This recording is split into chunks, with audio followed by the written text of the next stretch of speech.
JD রান্নাঘরে আপনাদের সবাইকে স্বাগত। আজকে রান্না করব আলুর ছক্কা। এই যে আলুটাকে এরকম করে কেটে নিয়েছি, এই যে পেঁয়াজ কুচি, কাঁচা লঙ্কা আর হলুদ গুঁড়ো, জিরা গুঁড়ো আর কালো জিরা। প্রথমে তেলটা দিয়ে দেবো। তেলটা দেওয়া হয়ে গেছে, এবার তেলটা গরম হলে কাঁচা লঙ্কাগুলো ফাটিয়ে দেবো, এইরকমভাবে ফাটিয়ে দেবো, ঝালটা একটু কম হবে।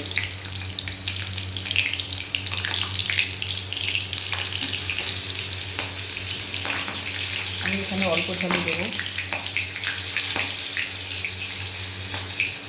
সামান্য একটু কালো জিরা দিয়ে দেবো।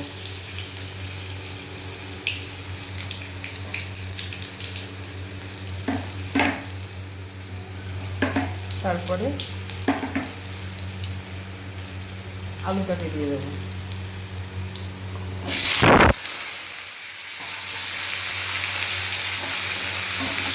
আলুটা দিয়ে একটু নাড়াচাড়া করে নেব।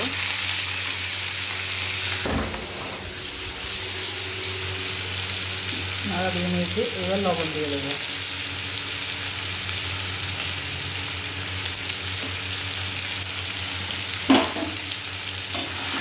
লবণ দিয়ে আবার একটু নাড়া দিয়ে নেব।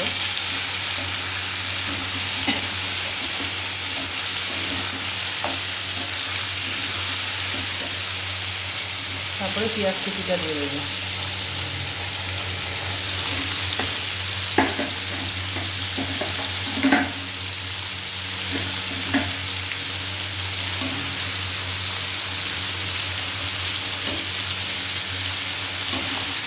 ঝালটা একদমই অল্প দিয়েছি।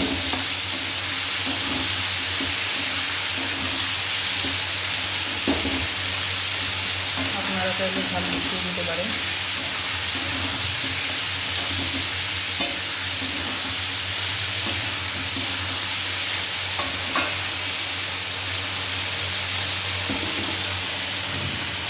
এবার হলুদ গুঁড়ো দিয়ে দেবো।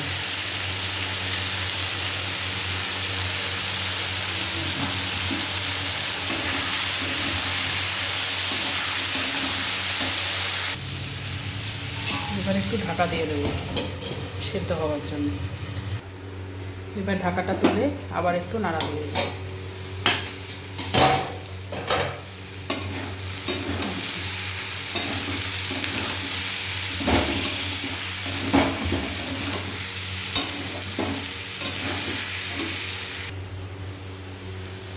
সামান্য একটু জিরে গুঁড়ো দিয়ে দেবো। খুব অল্প সময়ে রান্নাটা হয়ে যায়, খেতেও খুব টেস্টি হয়, ডালের সঙ্গে ভালো লাগে। এই যে আলুটা সেদ্ধ হয়ে গেছে, এবার সামান্য জল দিয়ে দেবো, সামান্য একটু জল দিয়ে দেবো, খুব অল্প জল দেবো।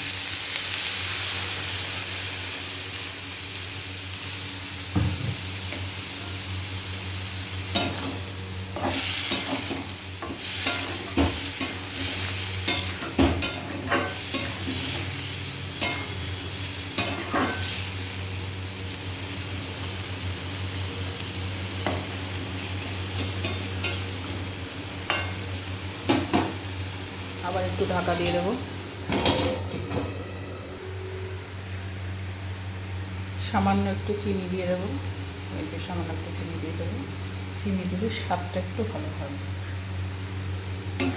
এই আলুর ছক্কাটা রুটি, ভাত সব কিছুর সঙ্গেই ভালো লাগে।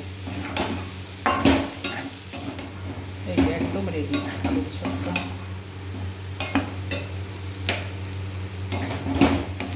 কত সুন্দর মাখা মাখা হয়ে গেছে। এটা রুটির সঙ্গে খেতে আরও বেশি টেস্টি।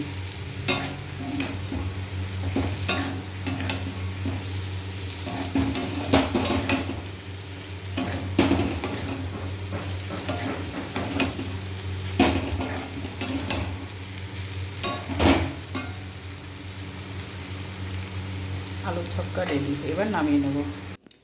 এই যে আমার আলুর ছক্কা রেডি। একদম আলু ভাজার মতো ঝরঝরাও না, বেশ মাখা মাখা। এই যে খুব সুন্দর হয়েছে। আমার এই রেসিপিটা আপনাদের ভালো লাগলে লাইক, কমেন্ট, শেয়ার করে দেবেন।